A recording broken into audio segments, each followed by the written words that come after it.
गेले 2 दिवस इंडिगोच्या सगळ्या फ्लाईट रद्द झाल्या देशभरातल्या.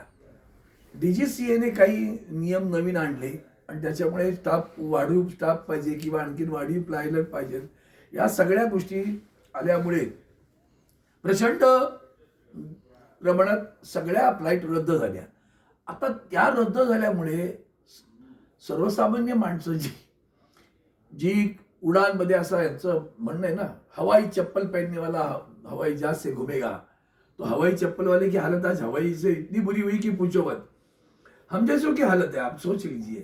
आणि मग ह्या सगळ्या प्रकरणामध्ये इतकं वाईट घडलं की एअरलाईन्स ज्या काही चालू आहेत, म्हणजे एअर इंडिया असेल, एअर इंडियाच्याकडे गडबड होत नाही. एअर इंडिया तिची आठवण येईल बरं का, पूर्वीची एअर इंडिया सरकारी, तिथं एक आब होता, एक चारित्र्य होतं स्वतःचं. आता एक खाजगीकरण, आणि खाजगीकरणामध्ये कुठल्याही बंदरेला काही विचारलं का तू काय म्हणतो, तिकीट एवढं का, मार्केट ड्रिव्हन. अरे मार्केट ड्रिव्हन, आत्ता मी चाललोय मुंबईला, मला एका लग्नाला जायचं होतं, कुठलंच विमान मिळेना.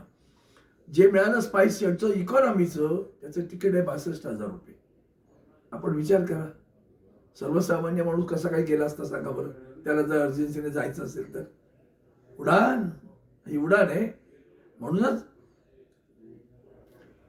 केंद्र सरकारनं ह्याच्यामध्ये लक्ष घातलं पाहिजे आणि याला कुठेतरी मर्यादा घातली पाहिजे.